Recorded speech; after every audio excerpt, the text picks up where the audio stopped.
Universitas. Esta palabra proviene del latín y define a toda comunidad que se organiza con cualquier objetivo. A partir del siglo XII, en Europa, su significado se aplicó para reconocer a los grupos de maestros y estudiantes que se unían por el derecho de enseñar y estudiar. Con el paso de los años, daría nombre a una de las instituciones más antiguas y complejas de la historia, la universidad.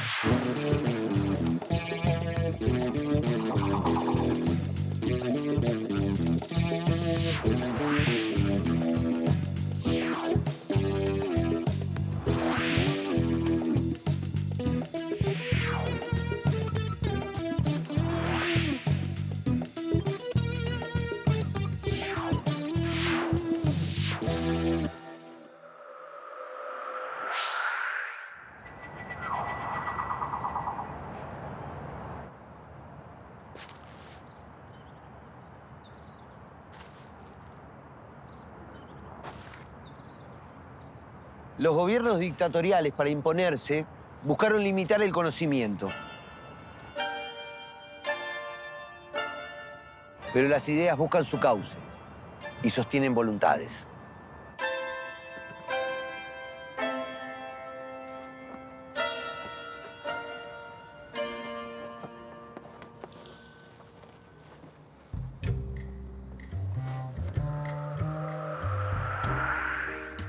Desde mediados de la década del 60, la doctrina de seguridad nacional impulsada por Estados Unidos se aplicó en los países latinoamericanos para disciplinar a los movimientos de liberación.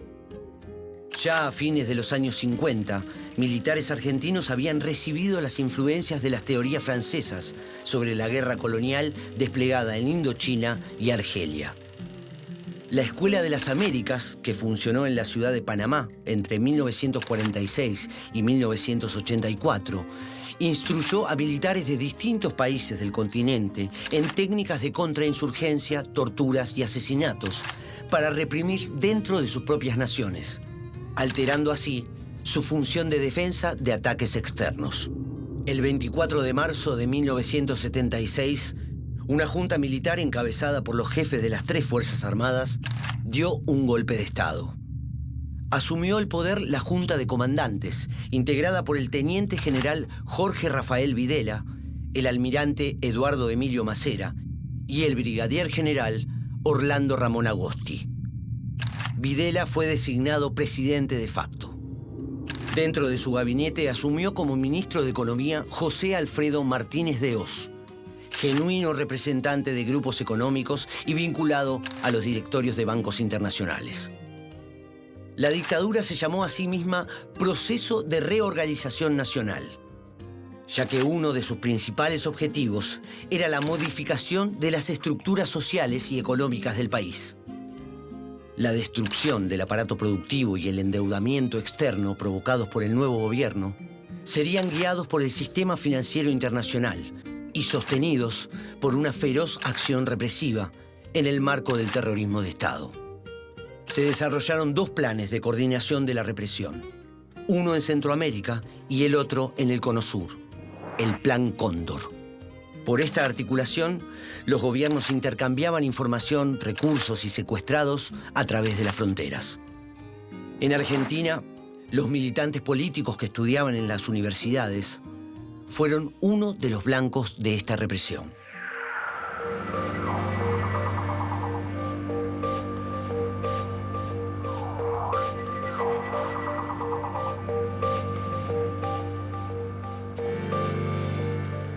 El gobierno militar dictó una ley por la cual las universidades quedaron bajo el control del Poder Ejecutivo. Se eliminaron los órganos de gobierno colegiados y se prohibió toda actividad política o gremial. Las distintas fuerzas se repartieron las casas de estudio, o sea que los primeros interventores fueron oficiales de las Fuerzas Armadas y en muchos casos contaron con el apoyo de los partidos opositores al peronismo.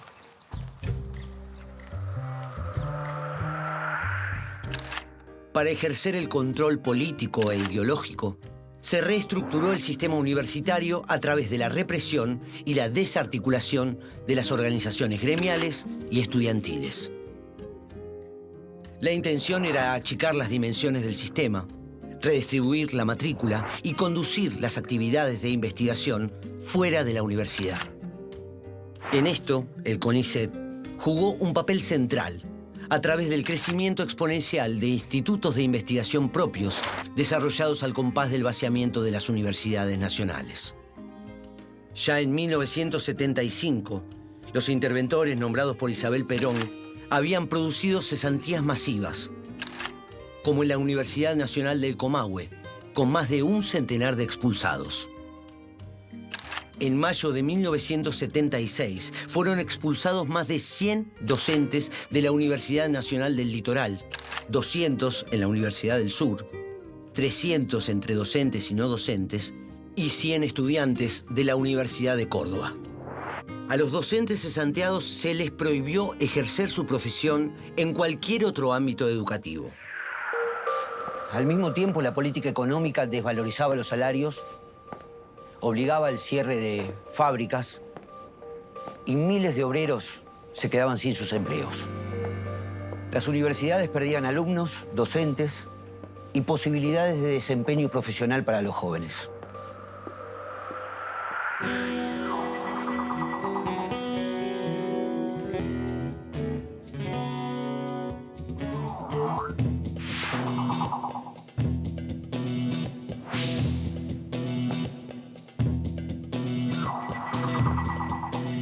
En este principio de la década del 70 fueron sacados los gobiernos populares elegidos por sus comunidades, por sus pueblos y que estaban comprometidos con el desarrollo para poder poner títeres de los sistemas financieros internacionales y así generar enormes procesos de endeudamiento de toda América Latina. ¿Y cómo fue nuestra vida en esto? Bueno, en Río Cuarto había alguna gente generosa también como a vos, algunos te contrataban, a mí también.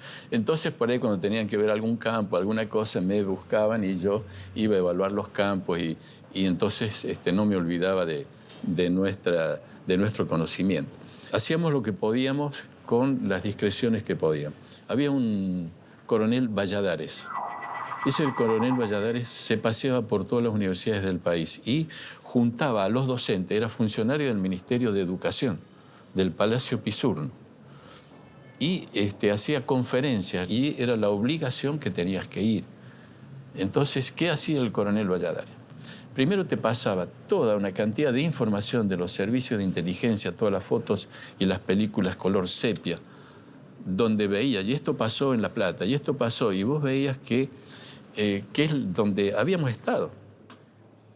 Generaba el terror, el temor, y daba los criterios de cómo se podía detectar a alguien que hubiera tenido una formación académica, dialéctica.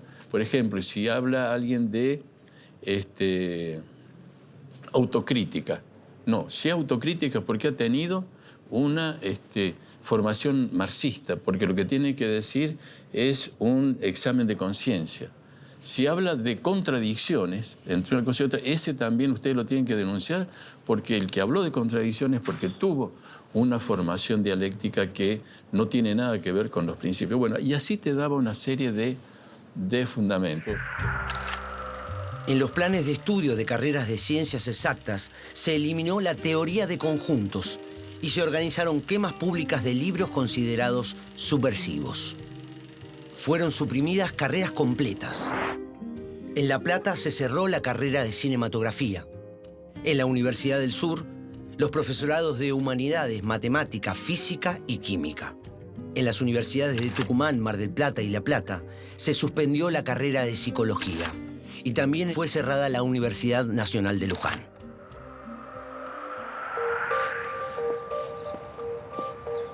El clima represivo restringía toda la actividad académica y cultural. Muchos científicos e intelectuales de gran prestigio se vieron forzados a dejar el país y seguir sus carreras en el exterior, tal como había sucedido en el 66. Pero esta vez, a mayor escala.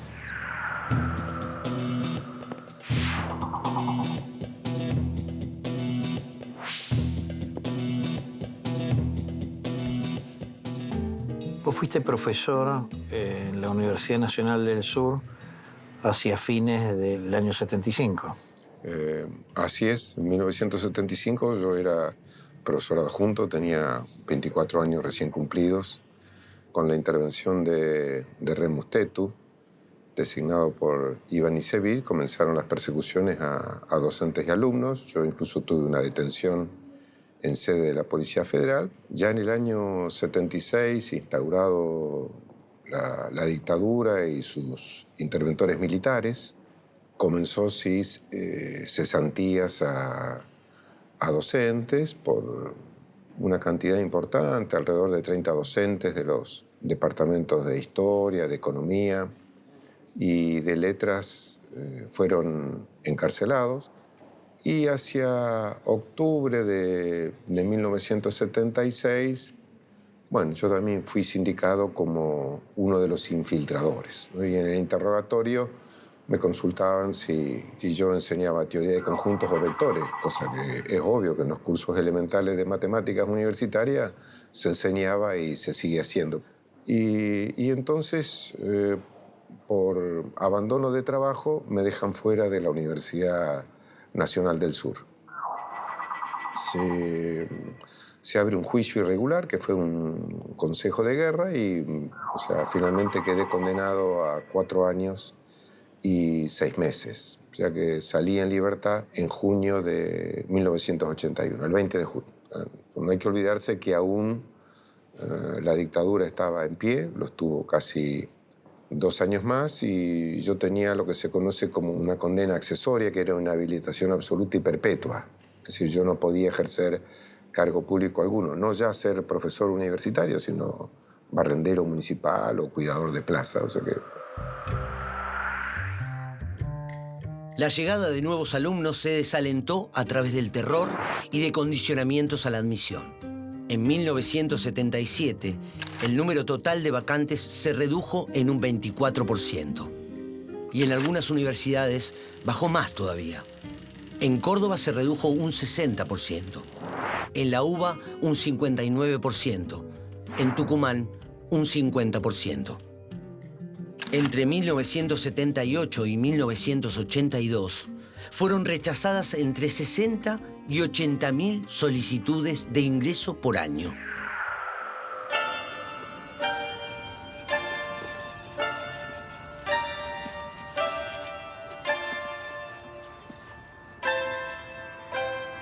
Estudiantes, profesores y trabajadores no docentes de las universidades fueron secuestrados o asesinados. Sin embargo, sus trabajos académicos, sus escritos y el testimonio de quienes los conocieron impidieron el olvido.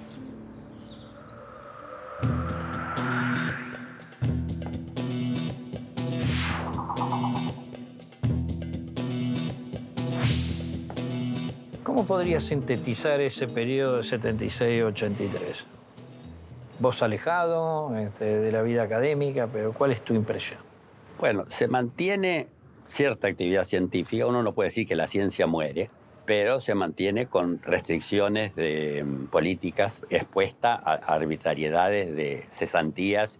Hay mecanismos de delación, de anónimos, etc. Bueno, incluso algunos laboratorios prestigiosos que, no quiero hacer nombres, pero digamos que mantuvieron dentro del sistema de CONICET algunos científicos que no podían estar en la universidad, entonces hubo cierta presión de anónimos, etcétera, como diciendo, este protege a los comunistas, etcétera, etcétera. Entonces está ese factor. El otro factor es el factor de arbitrariedad en la distribución de la plata, no transparente, subsidios a los directores de institutos, que después los directores de institutos al interior del instituto distribuyen de manera arbitraria, en algunos casos y en otros casos quizá transparente, pero dependía de quién era el director. Y todo eso crea, digamos, un desarrollo de una comunidad científica y las bases para una futura política científica complicados, digamos.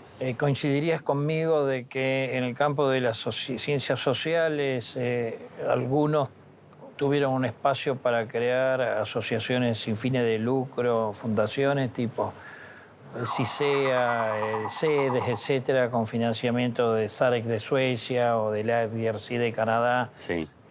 Que encontraron un lugar en el mundo? Otros lo encontraron en universidades privadas. Sí.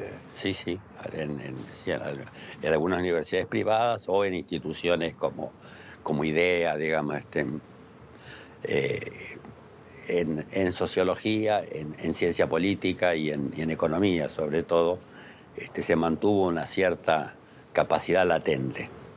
Pero afuera de la universidad. Fuera de la universidad, principalmente fuera de la universidad. Las universidades privadas recibieron más alumnos y profesores, porque allí el control era menor e incluso tenían una mayor apertura ideológica para abordar enfoques teóricos que en las públicas no se permitían. Nunca fue derogado el decreto de Tayana que prohibía crear nuevas universidades privadas, pero las existentes crecieron. Los investigadores encontraron también una alternativa en centros de investigación financiados por entidades extranjeras, como SAREC de Suecia, el IDRC de Canadá, la Fundación Friedrich Ebert de la Socialdemocracia Alemana e incluso la Fundación Ford. La dictadura pretendía desterrar toda actividad política y para eso quiso eliminar el debate, la confrontación de ideas. Pero a pesar del miedo, hubo hechos de resistencia, denuncias, manifestaciones. ¿La dictadura logró sus objetivos?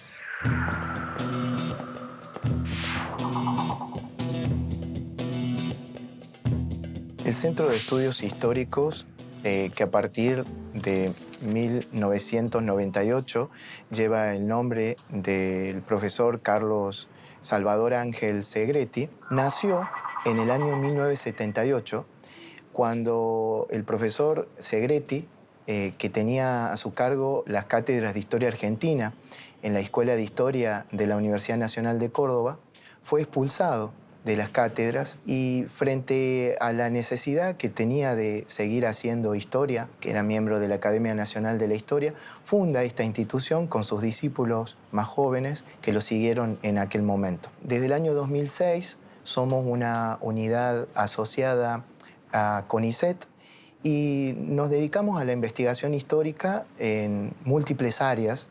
Tiene un área de historia antigua y medieval, una de arqueología, de historia argentina y de historia americana, colonial y moderna. El terrorismo de Estado persiguió y asesinó a decenas de miles de personas del campo sindical, de la educación, la ciencia y la cultura. Según la CONADEP, el 21% de los secuestrados eran estudiantes y docentes primarios, secundarios y universitarios. El filósofo Mauricio Amílcar López, rector de la Universidad Nacional de San Luis, fue secuestrado el 1 de enero de 1977 en su casa de Mendoza. Pudo saberse que lo mantuvieron recluido en el centro clandestino de detención Las Lajas, Brigada Aérea Cuarta de esa misma provincia. Y aún hoy continúa desaparecido. Los primeros centros clandestinos de detención habían comenzado a funcionar en 1974 y se instalaron muchos más a partir de 1976. Llegaron a identificarse más de 700 en todo el país. Varios de ellos se ubicaron en lugares de trabajo, en hospitales y también en establecimientos educativos, como fue el caso de la Escuela de Educación Física de la Universidad Nacional de Tucumán.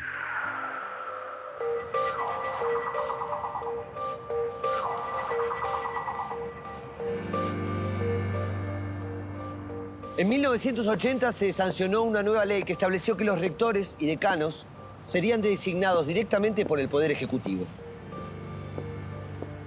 Y se les prohibía ejercer cargos en sindicatos o partidos políticos.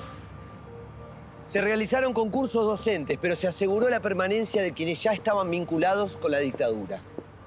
Además, se dejó abierta la posibilidad de arancelar los estudios. Durante los 7 años de dictadura, se sucedieron 4 presidentes de facto, todos provenientes del ejército: Jorge Rafael Videla, Roberto Viola, Leopoldo Fortunato Galtieri y Reinaldo Viñone. A pesar del terror que sembraron, tuvieron oposiciones. Hubo movimientos en contra de la ley universitaria. Los trabajadores realizaron huelgas y manifestaciones. Las organizaciones políticas intentaron mantenerse más allá de la persecución y el asesinato de sus miembros. Los familiares se expresaron públicamente, pidiendo por sus seres queridos. Las voces llegaron al exterior, donde gobiernos e instituciones del mundo se solidarizaron con la situación del pueblo argentino.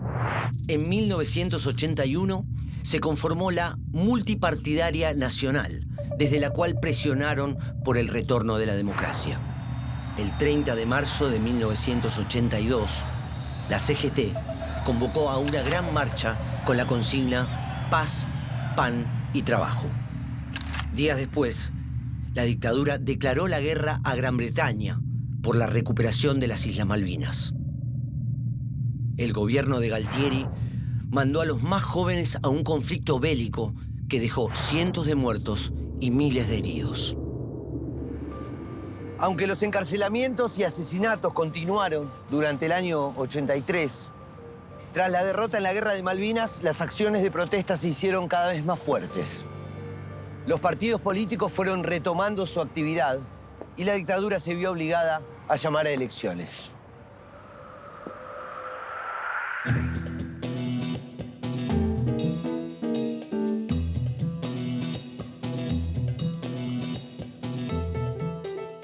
Caractericemos el periodo del 76-83. Si hubo en una etapa anterior en que hubo una relación fructífera, virtuosa, entre el CONICET y la universidad, en el 76 se rompe.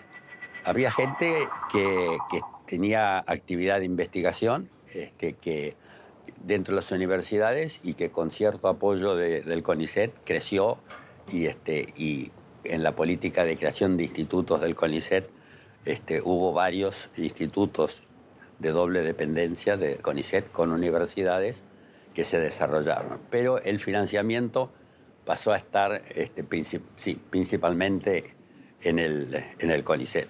Es decir, lo que tenemos es una declinación de la actividad de investigación universitaria, será por el exilio, desaparición, muerte, expulsión, renuncia, exilio externo, exilio interno, refugios en distintos lugares y destrucción de grupos. Y por el otro lado, es el periodo de mayor crecimiento de los institutos del CONICET, de las unidades ejecutorias propias del CONICET y de la carrera del investigador en el nuevo formato. Si uno mira las estadísticas de financiamiento a la ciencia, entonces la universidad cae de alrededor de un 25% antes del 76 a menos del 10%, y el CONICET crece a más de, casi el 30%, creo, no sé.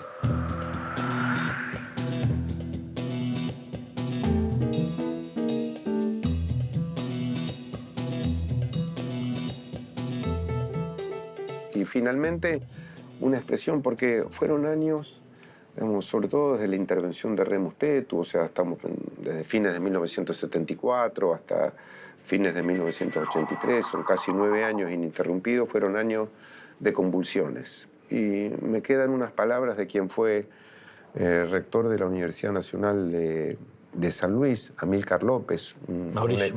Amílcar Mauricio López, un ecumenista muy reconocido y no se conoce su paradero, fue secuestrado es el a único. fines del 77. Él dice que la universidad no puede desatender los problemas de la sociedad, los tiene que atender científica y sistemáticamente.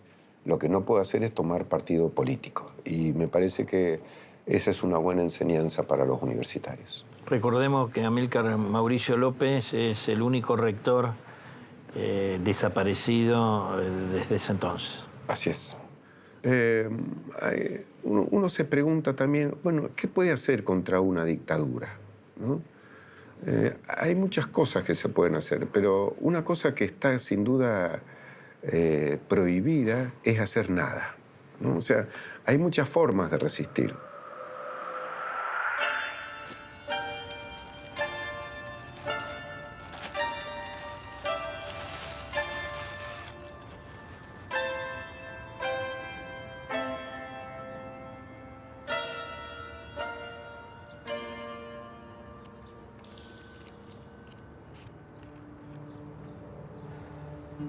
Durante la dictadura, las universidades vivieron la represión como nunca antes.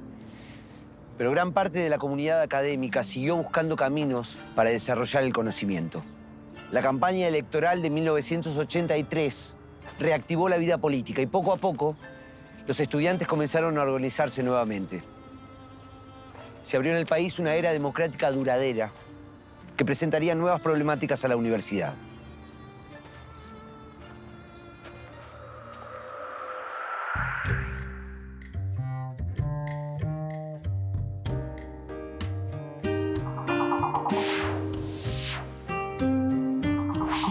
La restauración de la democracia fue, para las universidades, fue un soplo de aire fresco.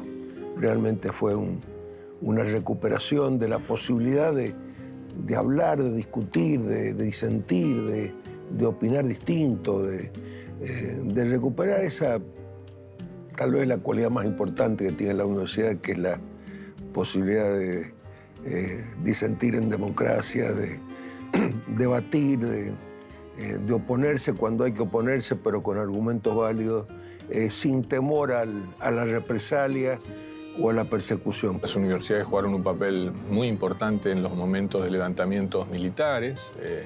En el caso de los 3 levantamientos carapintadas, las universidades produjeron movilizaciones de resistencia ante este peligro, este riesgo, y fueron factores muy importantes, no los únicos, desde luego. Importantísimos sectores populares, medios de comunicación, autoridades de provincias, de municipios.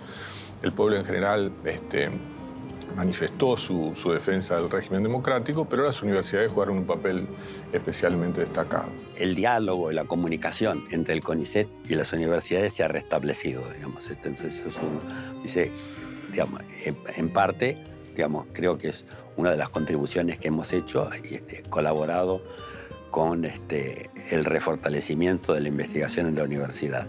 Ahora, quedan trabas de desarrollo de situaciones que son raras, como un CONICET que no termina de decidir si es una institución de promoción de investigación o una gran unidad ejecutora, digamos. Que, bueno, son desafíos a futuro, digamos.